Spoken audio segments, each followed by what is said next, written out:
The following Conscious Consumer Network recording of a live broadcast is available to purchase in high definition at ethymarket.com. Support free and independent media by becoming a CCN pledger. For €10 a month, you can have unlimited access to CCN high definition downloads at ethymarket.com. Ethymarket, the ethical marketplace for conscious consumers.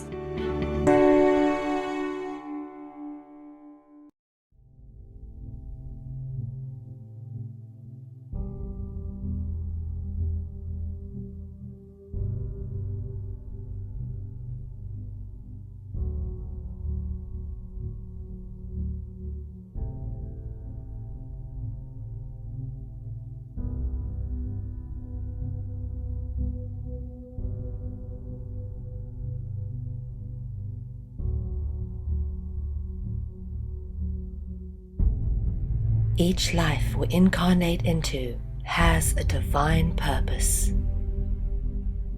For the majority of people on this planet, their purpose has eluded them. We have become so distracted with the struggle to survive that we have forgotten what we are here to do. In alignment with the sacred laws of nature, the ultimate purpose of all existence is to create and evolve. We certainly do not incarnate into life with the intention to destroy. And yet, we have come to live in a very destructive world. As a result, there are many out there who feel lost or adrift, whilst knowing deep down inside that something is very wrong with their reality. Many people wish they could do something of value, anything that is purposeful, instead of having to submit to a system of slavery in order to survive. It is important never to let go of that feeling. That is your soul crying out to you, telling you that your life has value and that you do indeed have a purpose. The most important thing you can do in life is to recognize your purpose, and often that requires a lot of soul searching. Life indeed dishes out some pretty tough challenges, which will either move you closer towards your purpose path, or will give you great training for when you finally realize what it is that you came here to do. But more often than not, the very clues about your life's purpose are hidden in plain sight, woven into the very fabric of our existence. But we are so easily distracted by irrelevant details that don't really matter, that often we miss the very obvious right in front of us. It is because of our willful ignorance of anything that does not fit our preconceived ideas that the truth about the nature of our reality is so readily hidden in plain sight.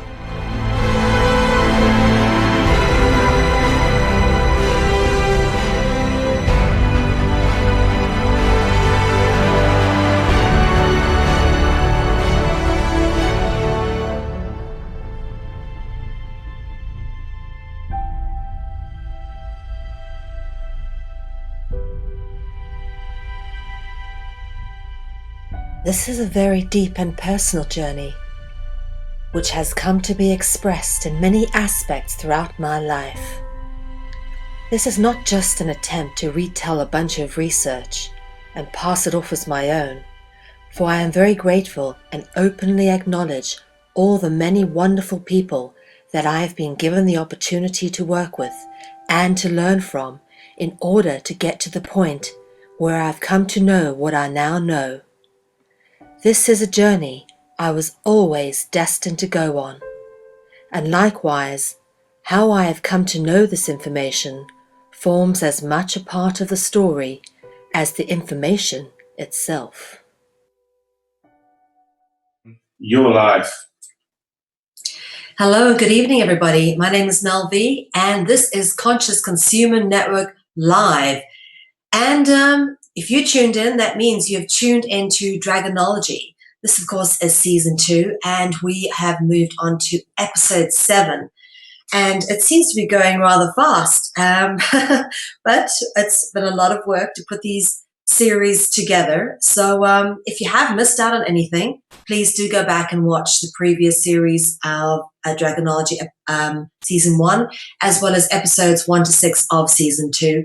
And it'll help you catch up with where we are and where we're going. Today, we're going to be focusing on a theme that's become very common to us here in Dragonology, and that is the theme of sacrifice, more specifically, sacrifice symbolism. And we're going to be getting into that quite a lot because we seem to be in the grips of sacrifice season, as I shall be discussing with you. But one of the things that we've really hammered home as we've been going through all the evidence through the discovery of various artworks and explorations of various sculptures and architecture, is that all culture is inextricably linked to ritual. And something that also seems to be inextricably linked to ritual is sacrifice. And I'm not saying that all ritual involves sacrifice. Sometimes there's a lot of symbolic allegory added to ritual to indicate sacrifice, but it is an intricate part. And it seems like the whole culture is predicated against this sort of underlying mechanism. So it's important for us to understand the various symbolic layers, how they kind of add up and where they kind of go, what they actually mean for us, and the way we approach various aspects of our day-to-day life that we normally engage in ritualistically without even thinking about what we're doing. But also, it's important for us to understand how these ritualized sacrificial aspects of the past have molded and shaped our modern day culture. And we'll take you all the way through to, as we normally do a Dragonology, starting from the ancient past all the way up to something more contemporary and how it ties in to something that we've probably not come across but should be knowing about. Starting off with the common roots of religion, and that is to say that all major institutional religions stem from a common origin based in ritual, sacrifice, and dragon worship. And most religions are hidden behind a number of different types of symbols. And if you actually look at them, you can see that a number of these symbols actually tie in together. And I'll just cover off a few of them that we've sort of spoken about quite intensely here on Dragonology. Of course, we've spoken extensively about the cross being a sun cross and having astrotheological allegory, multi-layered allegory. And then, of course, there is what we would typically reference as the six-pointed cross, which we can say is earth and fire, male and female, yin and yang. And we've covered that off in previous Dragonologies here in season 2. We've also carried off the yin and yang symbol, which of course is symbolic of duality, balance, and is a symbol of the dragon. The moon, obviously, when we've been speaking about moon goddesses, but also the five-pointed star or the pentagram, which seems to turn up as well in the Islamic faith. But what is interesting to notice is that all these symbolic allegories actually interweave into each other to prove the fact that most religions, in fact, all major institutional religions come from a single common origin, and that is rooted in dragon worship. And with dragon worship comes ritual and sacrifice. Right. This is something that's not very commonly known, but it is in case of fact. I beg your pardon, it is in fact the case that the Islamic faith was created by the Roman Catholic Church. Yep. If you guys want to know more about this, please go check out my series, I beg your pardon, my book, The South African Guide to the Global Conspiracy. It's available on freedomcentral.info. It's a free ebook download, so please do help yourself. And I've detailed this quite extensively in there. And the Islamic faith was, in fact, created by the Roman Catholic Church. It sort of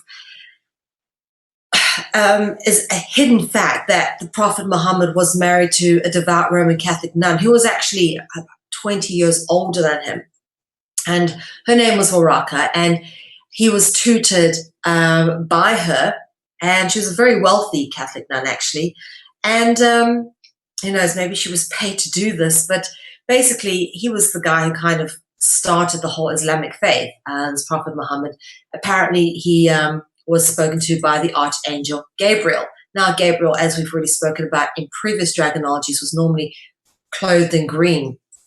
And he took tutorship from Gabriel, who actually also turns up in the Christianic religion and mythology. So again, we see the crossover, and Islam isn't something that's come out of an organic faith that sprung out of it. It really is just another religious hybrid that was started to play a role of what we've come to know under the term of controlled opposition. So they control the opposition, but the opposition got out of control and they felt the need to cull them back, which obviously resulted in things such as the Crusades and whatnot. Now, the Islamic faith really do practice ritual sacrifice, and we are at present in the middle of the festival of sacrifice, being Eid, one of the holiest festivals and rituals of the Islamic faith. And basically, the festival of sacrifice honors the willingness of Abraham, which the Islamic or Muslim or Arabic way of saying Abraham is Ibrahim. And basically, Abraham's sacrifice of his son Isaac, which to the Arabic or Islamic faith is known as Ishmael. So Ishmael was Isaac, Isaac was Ishmael, Abraham was Ibrahim. You see how this goes. But there's a lot of sacrifice. And if you were watching Roundtable on Monday night, you would have heard Lisa and Dee talk about goat season in Morocco, because Dee, of course, is based in Morocco. And she talks about goat season. Now, goat season is where everyone goes and they buy their goats and they obviously sacrifice them. And yeah, it's a real unpleasant affair. But nonetheless, this is what goes on. And this is what this whole festival is in veneration of. It honors the willingness of Abraham to sacrifice his son Isaac, or as the Muslims would say, Ibrahim sacrificed his willingness to sacrifice his son Ishmael. Again, here, as we've spoken about with the starting slide, is that all religions have a common origin, and you can see this very much in this particular festival of sacrifice, because it honors a tradition which turns up both in the Judaic and Christian traditions as well. We've spoken a great deal in previous Dragonologies, particularly this season, about Abraham and Isaac. So please do go back and watch it if you haven't been following along, because the allegory to this is extremely important for you to understand. As we say, the festival of sacrifice is basically about this particular story where Abraham was ordered to sacrifice his only son, Isaac, but an angel intervened, saying that Abraham had proven that he feared God, and as a result, he no longer had to sacrifice his son. So Abraham found a ram in the thickets and sacrificed the ram. Now, the ram and the goat are basically interchangeable with each other, horned sort of mammalian beings which get sacrificed at rituals. And what's quite interesting to notice is, of course, this is what is being referenced with this festival of sacrifice, which is known as goat season in Morocco, is really the ram which was sacrificed instead, or the goat which was sacrificed. Now, ram and goat come up a lot, and we'll explore a little bit more of that. But for now, we're going to go down this particular route, which is that the names of Isaac, we've dealt with this in previous Dragonologies as well. There were several evolutions, or I should say predecessors of the name Isaac. Isaac's obviously how it's written now, and it's how we've come to understand it being saying, but it was also known as Zadok or Tzedek, written like this. And why this is important is because here we talk about the astrotheology element, and that is in early Judaism, they venerated the planets. So the planets were always venerated. by these religions, okay? Astrotheology has always played a part in the stories and the allegories we've been told. Many of the gods were related to the planets, and much like it is now, many of the planets are named after the gods of ancient Greek and Roman mythology. So it's only natural that in early Judaism, they venerated the planets and listed Tzedek, who was in fact Isaac, okay, is another name for Isaac, Tzedek as the highest father. They list Tzedek as the highest father, and Tzedek was actually what we know as Jupiter in the solar system. It was called Tzedek back then, known as the highest father, comparative to Jupiter, who was the highest god of Rome, and Zeus, who was obviously the highest god of ancient Greek religion. Now let's look at Jupiter for a second, all right? And Jupiter is very interesting because it is the largest planet of our solar system, and it is situated as the 5th planet from the sun, but it was actually considered as the 6th planet by ancient cultures who considered the sun as the 1st planet, all right? So it's not like Mars was counted as the 1st planet. The sun, I beg your pardon, Mercury is the closest to the sun. It's not like Mercury is counted as the 1st planet, and so forth as we go down till Jupiter being the 5th. We counted the sun as 1, and Jupiter ends up being number 6. And this is how the astrotheology system worked in ancient religions. And this is very evident as well in the fact that the 6-pointed star, okay, is representative of Jupiter and the Judaic faith. And you can see this through the etymology of Jew. Yeah, Jew, we talk about a Jew or someone who practices Judaism. They also worship Jupiter. And this is why we have the 6-pointed star, because Jupiter is, in fact, the 6th planet according to ancient Judaic culture. So interesting to notice that the word Jupiter and Judaism have a similar root, which is cognizant with each other. Now, Jupiter was also known as Jupiter Ammon. And that's very interesting because we've covered of Hammurabi and Amun-Ra and all of that in previous dragonologies throughout season 2. So it all ties in as well. This particular sculpture, terracotta Roman cast, is a depiction of Jupiter Ammon. And it's interesting to notice that he is depicted horned like a ram or a goat. Yes? That ram and goat symbolism keeps coming back. So the ram and goat, in Kabbalistic and alchemical traditions, the ram or the goat symbolically represented a fallen angel and or a human sacrifice. The Semitic word rameh means the deceiver. And of course, we've spoken about deceive, receive, and decipher in previous dragonologies and gone through the etymology of that, why that's so important. Now, we've also gone through this. I think this was last week. We covered off the Sota and Savior. Okay, Sota is another word for Savior, and the role in Islamic and Christian traditions of the Sota or the Savior. Okay, Sota being Greek for Savior.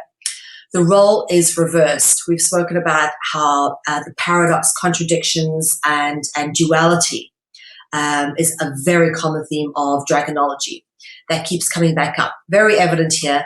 Sota, which is Greek for Savior, is depicted as the Antichrist, and the Antichrist is normally depicted something to do with goat-like features. We see this quite a lot, as you see over here, the Baphomet depiction as well. Notice the fingers.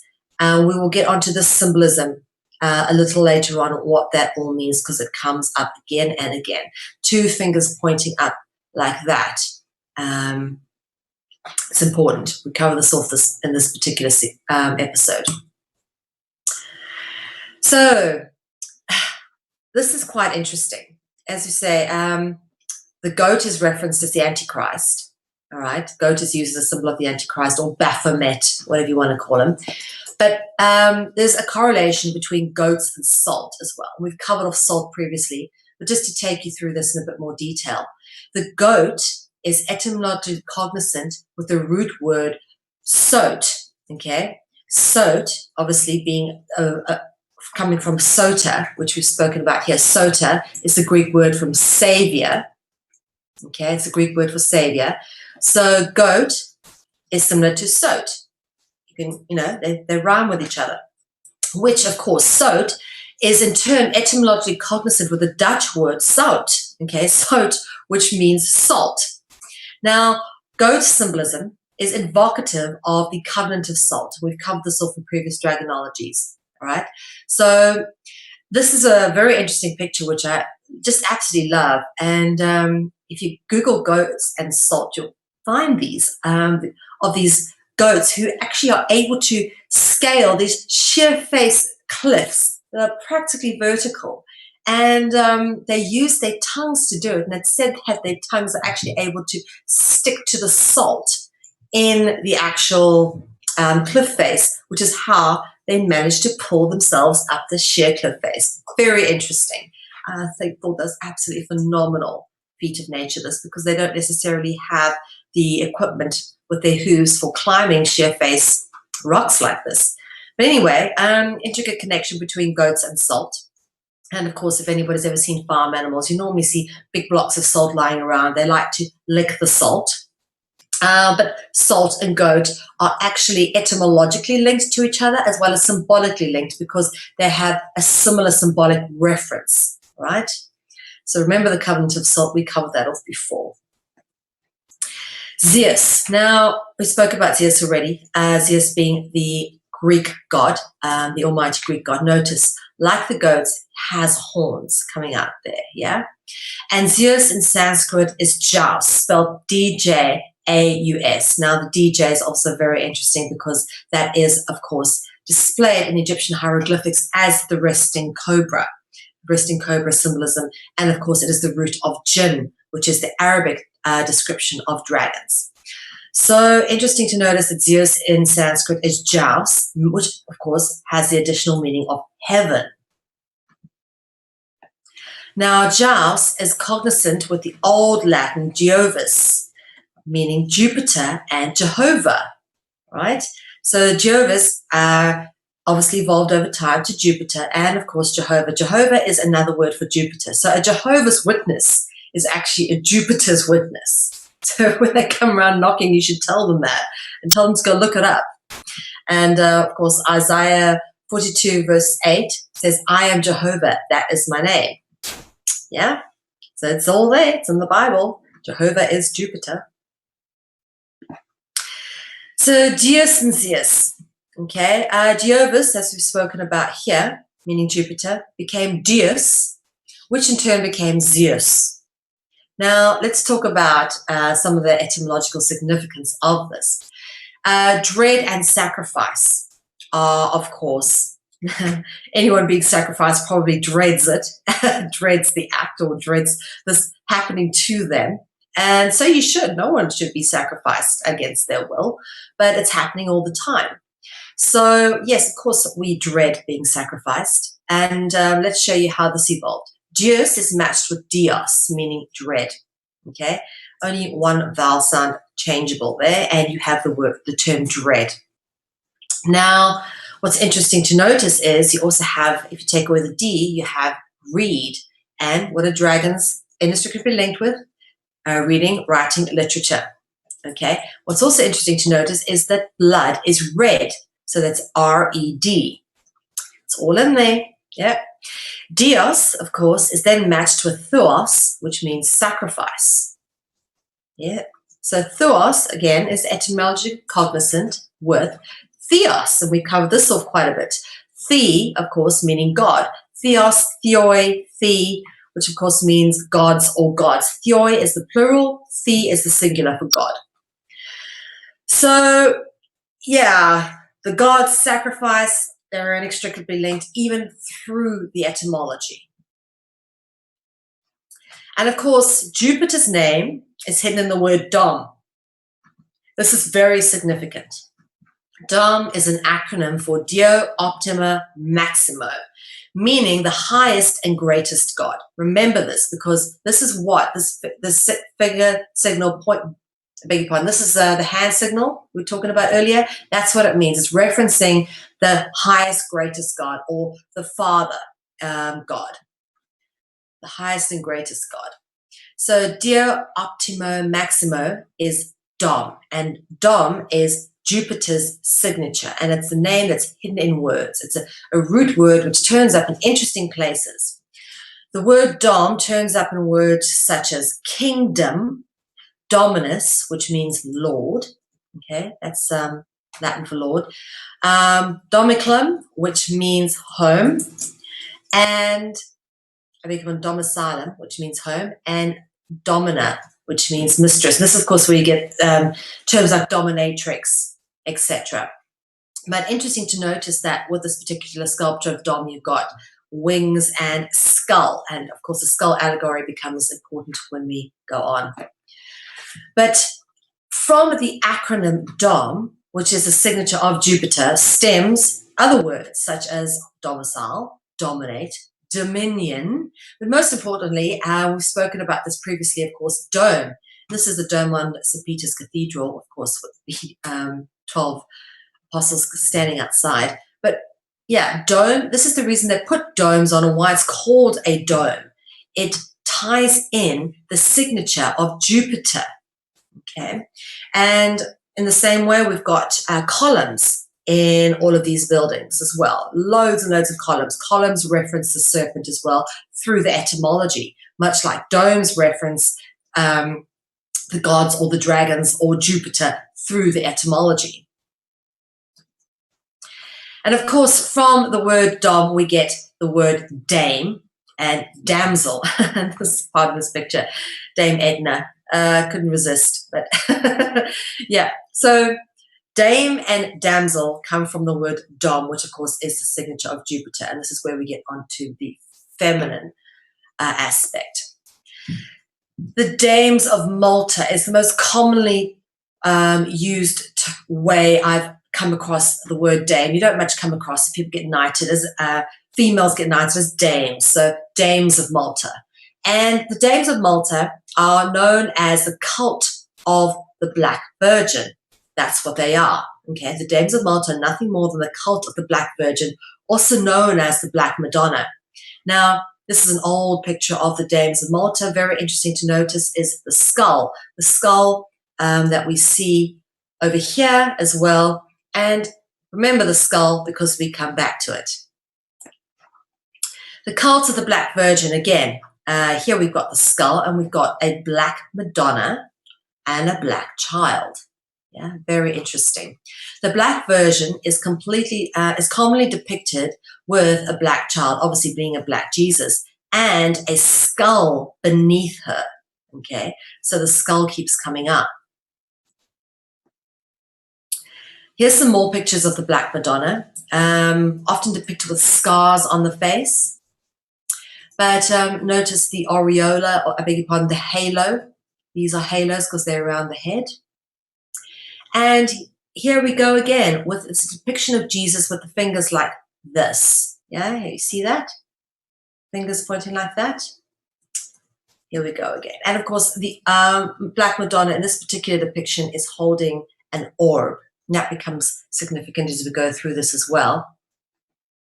Here we show the hand sign of Jesus indicating the ruling Father or the highest Father, which again, we see the fingers there of the Black Madonna and the Black Jesus. Same here, Black Madonna. We know it's a Black Madonna because of the scars on the face, even if they're not that dark. But normally you notice that they're depicted a lot darker than the sort of more Caucasian Madonnas.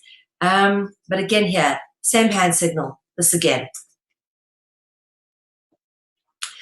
Black Madonna, Black Virgin and Queen Elizabeth holding the orb. So this is quite common depiction of the Black Madonna holding the orb.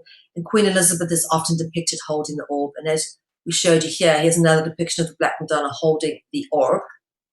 Very interesting that. Because, of course, Queen Elizabeth II is, in fact, a Dame of Malta. And, of course, the Dames of Malta is nothing more than the cult of the Black Madonna or the Black Virgin.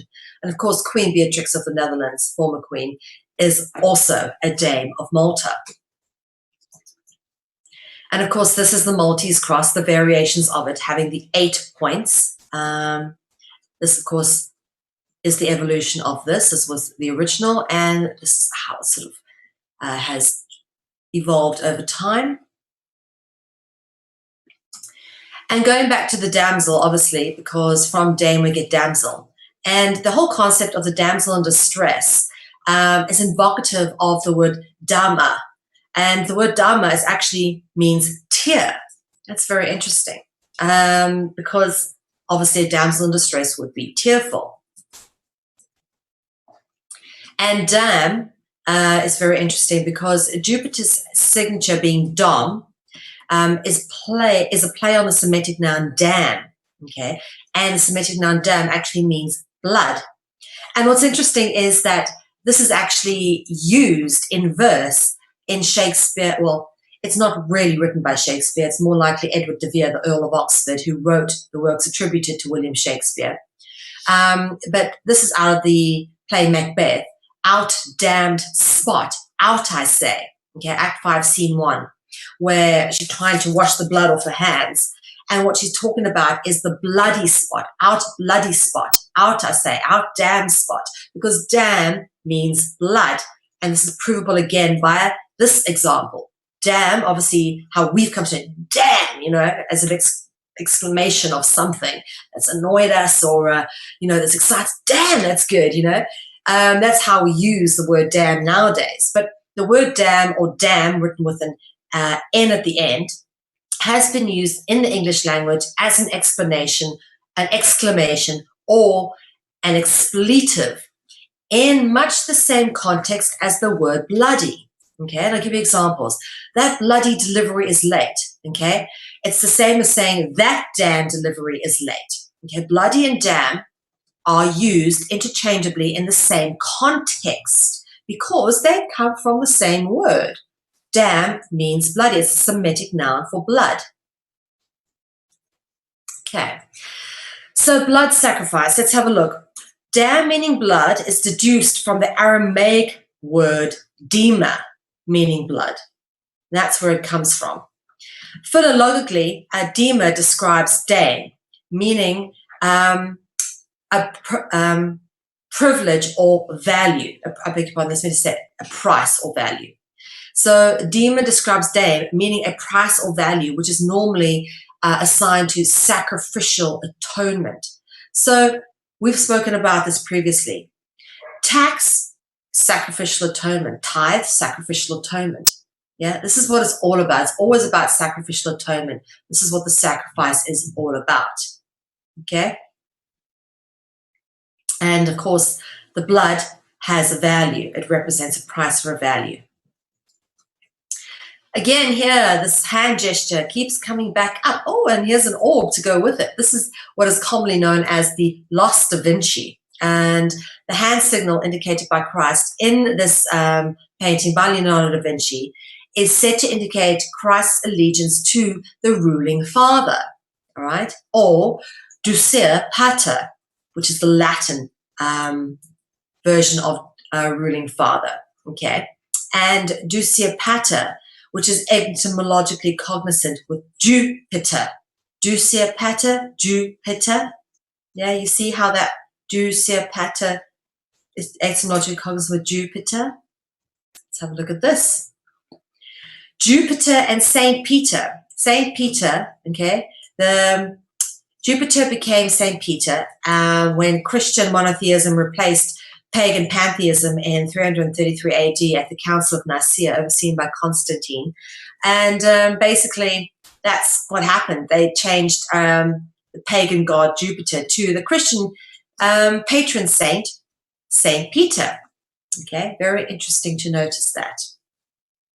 So got Peter in here. So it's not too much of a stretch of imagination to see Peter here. And of course, we deal with saint a little bit as well later. But Peter and Pater are very close as well. Saint Peter always depicted holding the keys. And that's how you know it's Saint Peter's, because he's always depicted holding keys. All right, notice the hand, same hand signal. We keep seeing this, keeps coming back. All right. And Saint Peter is seen as the patron saint of the Roman Catholic Church. Now, patron actually came from the word pater, okay, meaning father. Pater is father, as we've seen here. That's what pater means. It's the Latin word for father. So patron, if you're the patron saint, you're the father saint, okay? So St. Peter became the pater. Peter and pater, etymologically cognizant. And St. Peter is the patron saint of the Roman Catholic Church, all right? Because pater is Latin for father. Now, the word pope is etymologically rooted in the Old English word papa, meaning father. Yeah, interesting that. Pope Francis is in fact a Jesuit. And here again, we see how all religions are kind of under the control of the Roman Catholic Church, including the Judaic faith, Judaism, the Jewish faith, because you can see very clearly here that he's wearing a yarmulke. Yeah, he doesn't always wear the mitre. He sometimes wears a yarmulke, which is worn by the Jews. Now, what's interesting to notice is the word father, which we've been speaking about here, Pope, comes from the word papa, meaning father, and of course, talk about St. Peter coming from the word meaning of father. The word father is etymologically cognizant with feather. Not too much of a stretch for imagination. Remove the E and you've got father. So, why is that important? Because feathers are a symbol of the angels or dragons. Think about it. Angels have big feathered wings. You always see angels depicted with beautiful big feathered wings. But also feathered serpent gods. Very interesting. I've got an Egyptian feathered serpent god depicted in this particular example. But the depictions of the plumed or feathered serpent are symbolic representations of the royal angelic dragon lineage. So feathers are very closely linked to the dragon as well. But also, you see feathers turning up in Egyptian mythology quite a bit because it plays a significant role with the whole concept of judgment. First off, you've got this called the feather of Mart, which the goddess Mart sometimes wears on her head. But also Mart is depicted as being winged or having feather wings like that. But as I say, the feather is normally associated with judgment, okay? In ancient Egyptian religion, they believed that the heart contained the soul and it is weighed at death against a feather by the god of judgment, being Anubis, who's normally depicted with a dog's countenance or a dog's head. That would be the heart, and that would be the feather of Mart, which gets weighed against the heart containing the soul. And of course, if the heart is heavy, it's got a lot of bads. It's supposedly not a good thing. The heart has to be light as a feather. In other words, enlightened. Amazing how this word play ties into each other. Light as a feather, being enlightened. Anyway, Temple of Jupiter. Very interesting. I found this depiction of a temple of Jupiter. I noticed all the snakes on the wall and all the snakes over here as well. Yeah, they're everywhere. The serpent symbolism is, of course, a dragon symbolism. And what's interesting to notice is I do love this word, temple. We take this word for granted a little bit, but let's have a look at where the word temple turns up as well. Jupiter is said to be the head of the gods. Okay, so here we've got a head, but also on the head we have a temple. The head and skull are of symbolic significance as indicated by the naming of the area on the head as a temple. Yeah? And let's get into this a little bit more because this gets interesting. We get into the skulls here. I said earlier, take note of the skulls. They turn up everywhere. Now, this is rather creepy. Catholic saints and what like, they like to keep the skeletons, rot all the meat off, and then dress them and adorn them in fine silks and robes and jewels and finery. And, pilgrims used to come from far and wide to travel to see the remains, the dead remains of saints. And this is really, for me, rather bizarre and macabre fascination. But anyway, it is a rather creepy Catholic tradition of keeping and displaying the skeletal remains of saints. Often these dead saints are adorned with ornamentation and jewels, as you can see here. What's interesting to notice is this one's got what looks to be like solar rays coming out, which could be representing a halo, because that's what the halo represents.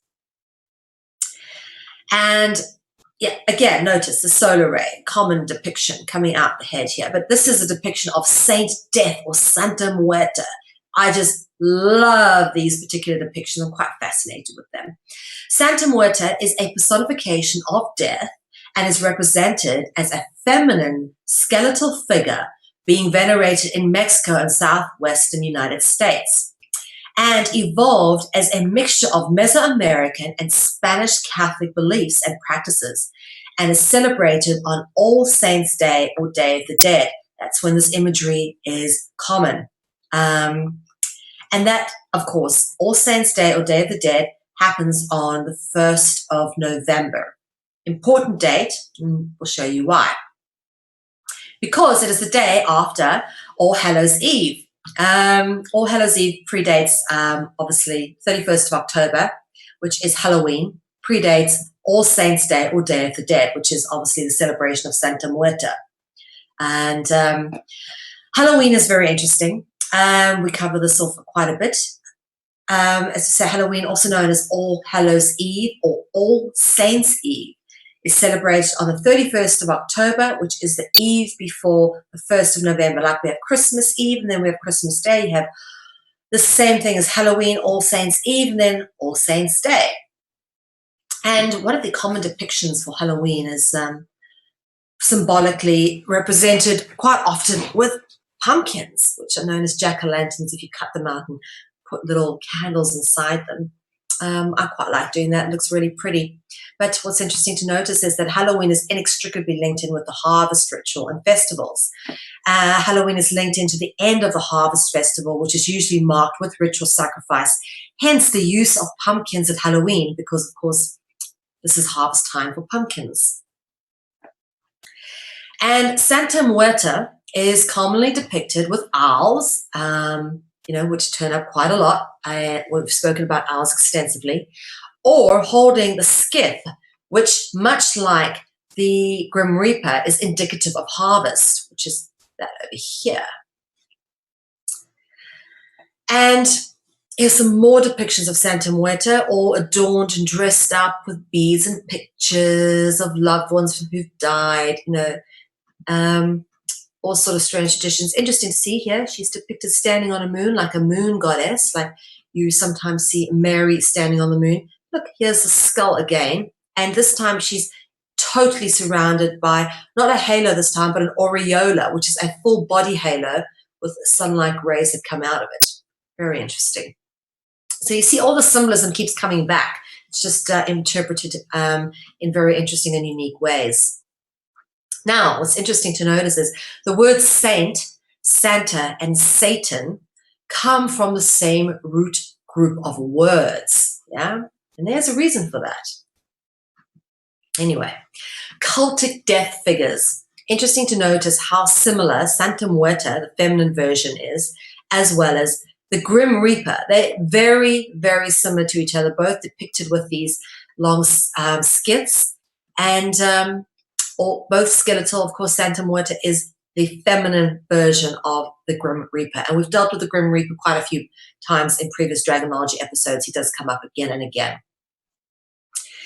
And here's an example of Santa Muerta veneration. You see some devoted Mexicans taking Santa Muerta figurines out into the street. Here they go. This is the Santa Muerta parade. And this is in a shopping mall. You notice there's money pinned to her garment, and flowers placed at her feet. Lots of veneration of Santa Muerta. And of course, Santa Muerta is where you get these little guys from, these sugar skulls. And sugar skull culture is rife at the moment. It seems to be very, very trendy. Anyway, sugar skulls are made from sugar clay and are brightly decorated. And sugar skulls are a traditional treat originating in Mexico or from Mexico, which is usually made to celebrate All Saints' Day or Day of the Dead, which happens on the 1st of November. And these sugar skulls have really taken on a life of their own in terms of the design and the different colors and representations that they've kind of been reinterpreted into. Here's a few of them. I just absolutely love sugar skull designs. Very fond of them. But here's an interesting, they've really been made particularly trendy in fashion. So this is an example of how cultic symbolism and iconology gets translated into fashion and then made popular and pushed onto popular culture so that we adopt these cultic aspects, even though we don't really understand or know what they're all about. But this is typical sort of sugar skull, cultic iconology and makeup. Yeah. And here's some more. I just think they're absolutely beautifully done. And myself being a makeup artist, I've got great appreciation for this, also former model. So yeah, never myself got my face painted up like this, but I sure think it is pretty. And it really, you can see how the dragons do put a glamour on things, because it's easy to sell the sort of cultic tradition to young kids, but, you know, making it look so glamorous. Anyway, you see the sugar skull designs turning up absolutely everywhere. Very pretty here on a beautiful black and white bag. Really lovely. And look at this, very colorful jumper. I'm sure Biggie would love that. But yeah, they turn up absolutely everywhere. Very trendy at the moment. Here's another example of the trend turning up on a swimsuit and a tattoo of a sugar skull. Very interesting. Yeah, very popular sugar skull tattoos. I see a lot of these guys these days all over the show. Now, this whole adornment or decoration or jeweling of skulls is an ancient tradition. It goes way back, okay? Here's a discovery of a skull. You can see that these are shells put in the eyes, an extension for the nose. That's not part of the original skull. And these aren't the original teeth. In fact, this is jade, which has been overlaid or put onto a skull. And this thing was probably totally covered. This is the remains of an artifact which was found in a tomb, the Monte Alban tomb number 7. And yeah, this turns up in a lot of different places. Here we got a jade human skull mask.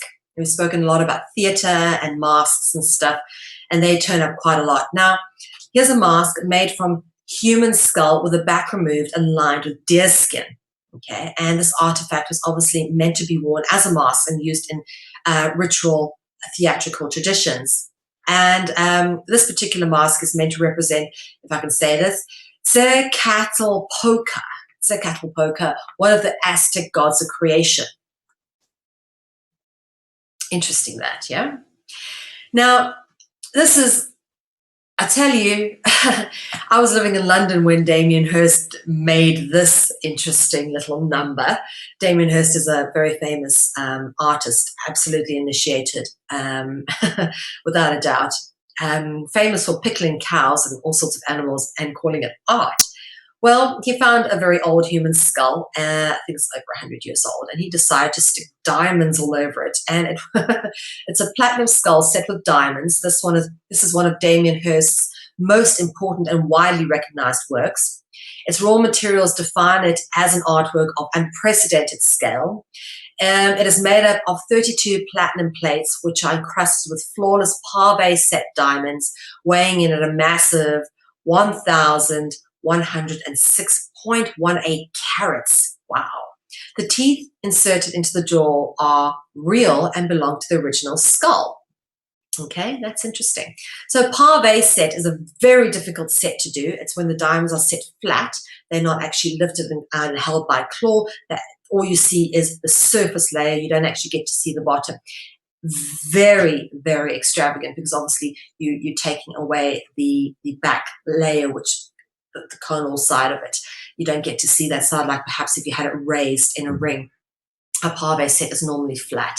Very difficult to do as well. So there's a lot of skills gone into this. And now I didn't know that Damien Hirst was a jeweler. I don't actually think he actually made this. Maybe he designed it and he got a jeweler to make it for him. But no, look at that massive diamond over there. Anyway, this, interestingly enough, was purchased by a private organization, probably a cultic ritual organization. I can't remember, $10 million or something like that. But they didn't disclose the name of the organization that purchased it, just saying a private organization has purchased this artwork. Yeah, I bet they use this in rituals. Anyway, talking about skulls, this is quite a common depiction, skulls and crosses, and we spoke about this earlier. This is a Maltese cross. This is a very common depiction for biker gangs and such like. such as the Hells Angels. And yeah, the Hells Angels are controlled by the Jesuits. And this is something most people don't actually know. And this shouldn't be such a surprise to you if you know that obviously the Roman Catholic Church and the Jesuits control the mafia and what is known as the Mafia Commission.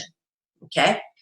Organized crime is and always has been controlled by the Vatican via its army of Freemasons, Knights, Jesuits, and of course the global intelligence network which the Vatican controls. It controls Mossad, it controls the CIA, it controls the British Intelligence Service, it controls all of them. Okay, I love this little piece here because it's common knowledge now that organized crime is part of the government. Love this little boy saying, "Dad, I'm considering a career in organized crime," and Dad goes, "Government or private sector?" Because, yeah, of course, government has organized crime. The government is an institution of organized crime. That's how it manages to keep humanity enslaved. Now, very interesting, the Mafia Commission were made up of an all-Italian Catholic ancestry. And they basically, the original Mafia Commission of 1931, ran the illegal booze during Prohibition. They still do run Las Vegas. They currently also run the illegal drug trade. We have the CIA to thank for the world cocaine trade. And they run the global arms trade. And of course, this is all sanctioned by the Vatican, and mafia bosses are usually knighted, right? And you can go check out, here's some homework if you haven't seen the films The Godfather. Very long and drawn out, but there is, I think it's Godfather 3 at the very beginning, where you actually do see Al Pacino being knighted into a Knight of Malta or into the Knight Orders in the Roman Catholic Church. And yeah, really well worth watching them to see all the allegory in them. What I do love is this puppet allegory, because this is very true. These guys are merely puppets for a bigger power. Anyway, The Devil's Advocate, also well worth seeing, because obviously Al Pacino gets knighted in the beginning of one of the films. I think it's Godfather 3, but he's also in this film called Devil's Advocate. Well worth a watch. Many commonly recognized themes related to dragonology, so that is your homework, guys. Please do go check out Devil's Advocate and the Godfather series. Tying an organized crime into all of this, occult practices of pirates. The pirates were in fact run by Freemasons who were initiated into the occult mysteries. All the pirates and the pirate kings, the pirates of Penzance, all of them were practicing rituals and summoning demons. This is why we've got this, pirate series that Disney have done with such a dark, macabre undertone to it, because it's not terribly far from the truth. These kind of things were going on. And of course, we've spoken about the rule of parlay before and how parlay ties into dragon etymology, and the parlay is inextricably linked with the pirates. Pirates were seagoing equivalent of the modern day Mafia Commission, and they were actually controlled and sanctioned by the Freemasons, although not officially recognized by the government. Oh, those damn pirates, secretly they were, backing them through their various secret organizations. And it's the same for the Mafia Commission. The government, no, the mafia, the mob, oh, that's bad. We don't endorse, organized crime. But secretly, the same people that control the governments control the Mafia Commission. It's how it's always worked. It's no different then to the way it is now. Now, the pirate flag is, funny enough, what is it depicted with? The skull. Known as a Jolly Roger, it's normally depicted with skull and crossbones as its emblem. And the skull, the bones are normally put into a cross shape going diagonally like that. Now, the diagonal crossbones are actually known as a saltire. Interesting word, saltire. Let's have a look at this one. So the cross and the saltire, this is a cross and this is a saltire, yeah? The saltire is a cross with the lines crossing diagonally. So basically, that's what a saltire is, a cross, but instead it goes diagonally, instead of vertically and horizontally. The word saltire contains the root word salt, okay, indicative of the covenant of salt. We've spoken about this already, previous dragonologies and tonight. So again, this etymology and symbolism ties in. The symbolic significance of salt is a repeating theme when it comes to dragonology. Saltus, of course, references the female vagina, symbolic of the matriarch's divine union with heaven and, of course, angelic dragon array. We've covered this off in great detail through the covenant of salt in previous dragonologies. Go back and watch if you're not sure about that. Anyway, skull and crossbone symbolism turns up in some very interesting places. Let's have a look. The Totenkopf, which of course is German for death head, the Totenkopf being used for the German secret society of the SS, which was the sort of secret elite army of Hitler's. They all used to dress in black and they all wore this emblem. And of course, the secret Yale University society known as the Skull and Bones, which is depicted like this with the numbers 322 underneath, is said to be chapter 322 of this secret society, which has German origins. Interesting. Now, what's interesting to notice is the crucifixion depicts Jesus. Here we've got the Inri, the code of Inri, which I'll go off and cover some other time. But Jesus being depicted, very interesting. Have a look here. He's got a halo on with the cross, indicating he is a solar Messiah, and the cross is actually a sun cross. It's all there if you know what to look for. And what have we got underneath him? Well, we've got a skull. Yeah, very interesting. Mary and Joseph obviously being depicted as well as holy people, and that's very interesting as well because, as you know, the halo depicts people who are holy or of the dragon bloodline. Now, the death head turns up with crossbones here underneath Jesus, and this is quite a common depiction. You'll see this quite a lot. And you know, when people think like, "Oh, this is a very nice scene," Jesus on a cross, they've been brainwashed into glamorizing it, but it's not. It's all depicting ritual sacrifice, and this is indicated, you know, very much by the fact that you do normally have this obsession with the skull turning up in Catholicism and Christianity. The adoption of the death head or Totenkopf is linked to traditions of Christ's crucifixion at Golgotha. Okay, now Golgotha actually has an interesting significance here because Golgotha, the Greek noun Golgotha, is written as Guguleth in Hebrew and originates from the Aramaic word Gulgulta. Yeah, Gulgulta actually means skull. That's what this word means. Gulgulta means skull. And this is a depiction of, it's an artwork of Jesus's crucifixion at Golgotha. All right. And what you have in the background looks like a skull in the rock face, which is interesting to notice because this actually exists. Yeah, the skull in the rock face of Golgotha. So Golgotha comes from the word Gulgulta, which means skull, and then which is why you always have these depictions of Jesus above a skull because Christ's crucifixion took place at Golgotha, which has a skull depiction in the rock face. Yeah. Very interesting that.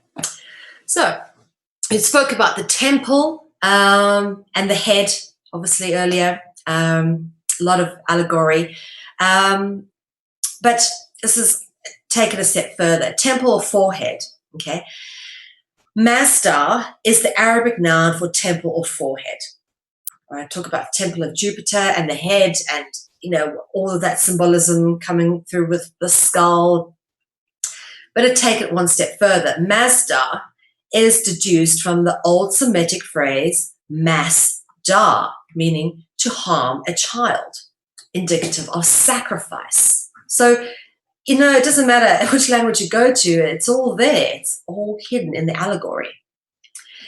And this is very interesting because what we've been looking at, obviously, here is heads, yeah? Skulls, skull. We talk about skulls, yeah, and skulls, Jolly Roger. So there's been a lot of skull talk. The head, obviously the temple, spoken about that, referencing like a church or the temple of Jupiter, why it's associated with the head. But this is where it gets interesting, okay? want to point out something that's turns up quite a bit, and that is the word for head, which is kaput. And we've dealt a lot with Ophiuchus over the course of doing dragonologies, and Ophiuchus is the 13th astrological sign of the zodiac, normally the hidden zodiac, and Ophiuchus is the serpent bearer, and Ophiuchus is depicted holding serpents, okay, and serpents is divided into two parts, serpens caput and serpens cauda, okay, serpens caput reference to the head part of the constellation of serpents. Serpents is actually one constellation despite it's being divided into two parts. It's actually one constellation, but it's divided into serpens caput and serpens cauda. Serpens caput being the head side of serpents, being that side. Now, the head symbolism in etymology is very significant, okay, because the Latin word caput, yeah, which we've spoken about here, which is the head of serpents, the Latin word caput means head, right? And that turns up as the root of Capitoline Hill, which was the citadel of the earliest Romans. That's where you actually found the Temple of Jupiter, but it's actually moved to Vatican City now. But that's really, it was called Capitoline Hill, and one of the 7 hills of Rome, and it was the earliest citadel of the Romans. And which is very interesting to know is that the city of Washington used to be known as the city of Rome before they changed the name. So interesting to notice that the White House building is actually on Capitol Hill in Washington, which is in the District of Columbia. Notice the domes and columns as well, which turn up in the Vatican. Obviously, the dome, we've spoken about that, spoken about columns as well, previous dragonologies and why they're significant. And you'll see it turning up at all buildings of pagan, cultic, or cult or ritual significance. And this is very significant because guess what? This building, the White House over here, is right here, okay? At this bottom point of this pentagram, which the roads around the White House are designed to form a pentagram, with the bottom pointing to Capitol Hill, which is where the White House is. Yeah, that's where the head is, Capitol Hill. What's interesting to notice about, we talk about the head, and if you want to take the head away from the body, it would be called decapitation. Now, decapitation rituals are so old and so common and so prevalent in just about every culture you come across, okay? This is Christianic art. You can tell that by the fact that they've depicted them with halos, and you can see this is saints being decapitated. Yeah, obviously holy people being decapitated here. But also notice this, you've got these Vedic depictions of decapitation and blood drinking. Very interesting, yeah? So it's decapitation rituals go way back. Nasty stuff. Anyway. And of course, one of these symbols of decapitation rituals sort of has come to be in the form of the headless horseman, which originate from Celtic folklore and is said to be a headless fairy or dragon or fae or angel. Fairies are, we've spoken a lot about fairies, but said to be a headless fairy riding a black horse. When he stops riding, death occurs. When he calls out a name, that person immediately dies. There are a lot of similarities between the Grim Reaper and the Headless Horseman in terms of the sort of function that they serve. And what's interesting to notice is the Headless Horseman is commonly associated with Halloween, which we've already dealt with. And of course, if you haven't come across the cultology of or the dragonology to do with the Headless Horseman, I sincerely suggest watching Sleepy Hollow. The version I recommend is the one that stars Johnny Depp, Christina Ricci, and Christopher Walken.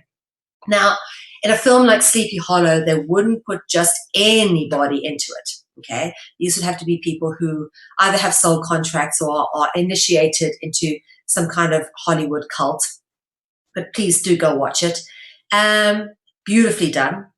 Really one of my favorite films. What's interesting to notice, we're going to end this particular episode of Dragonology on a more contemporary note, bringing it up to things that have happened more recently. We spoke about Christopher Walken here. Christopher Walken actually plays the Headless Horseman in this particular version of Sleepy Hollow.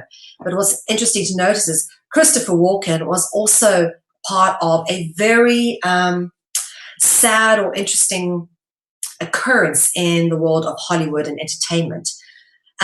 Christopher Walken was on the boat the day that actress Natalie Wood mysteriously drowned in 1981, whilst on a boat called the Splendor, which was actually owned by Natalie Wood and her husband, Robert Wagner. Now, Robert Wagner had married Natalie twice. Natalie was quite a promiscuous lady, got around quite a bit, but so did Robert Wagner. And yeah, Robert Wagner went on to become famous for his series called Heart to Heart, but that was after Natalie Wood died. And he was on the boat. This guy here, Christopher Walken, was on the boat with them the day that this happened. There's a lot of contrasting stories. One of the witnesses, who was in a nearby boat, apparently received a note threatening her to keep quiet about anything she'd seen or heard, although all she said that she'd heard was cries from a woman claiming that she was drowning. And why would this woman be threatened? Why would one of the witnesses be threatened if there was nothing sinister that happened? If she had in fact drowned because she'd been too drunk, knocked her head, fallen overboard. This was, as far as I'm concerned, a blood sacrifice. And what I reckon happened is Natalie Wood was sacrificed to give Christopher Walken and Robert Wagner a career. Who knows? These things do happen in Hollywood. Anyway, that brings us to the end of this week's Dragonology. If you have missed anything, any previous episodes or previous series, please do catch up. It's really worth your while to do so. This series completely deprograms you from the matrix. It goes in at every level, right down to our very roots of our language.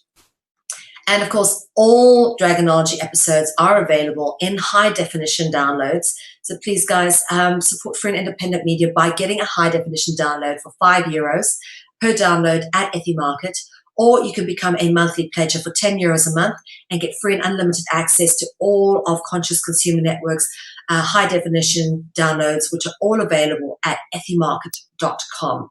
So please do go and download a high definition version of any previous Dragonology episodes you may have missed.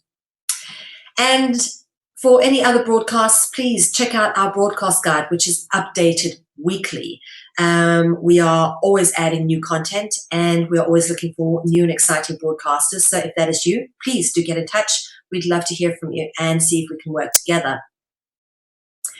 And of course, all of our details are available on our website, consciousconsumernetwork.tv. So please go to our website, check out everything there, and keep supporting Conscious Consumer Network, because we need to raise a total of $60,000 to keep this network on the air for 2016, and we have 3 months left of this year. So guys, please help us support this network. It is a truly free and independent platform. It is not controlled by corporate interests. We have no advertising, no corporate controls, no government controls. This is a platform dedicated to truly free and independent media. And the only way we can do this is by public support, because this network ultimately belongs to you.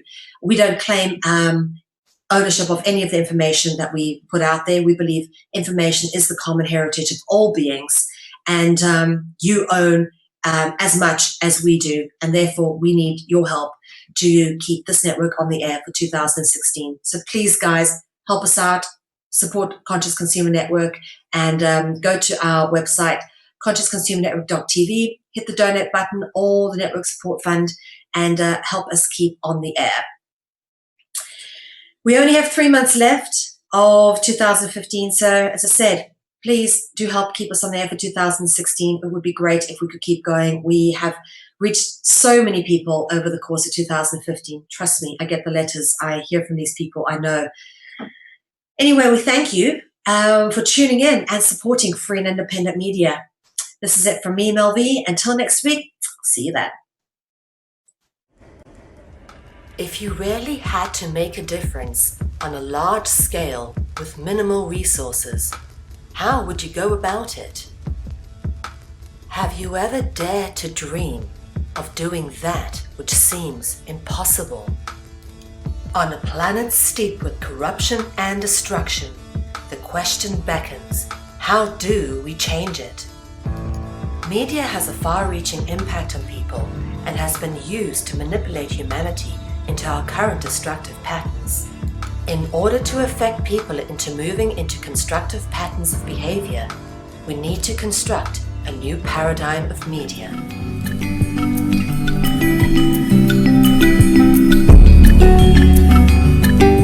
Conscious Consumer Network has been created with the explicit intention of giving the amazing truth-seeking, solutions-orientated, alternative media a place to fully realize their true potential with a cutting-edge, high-tech professional media platform.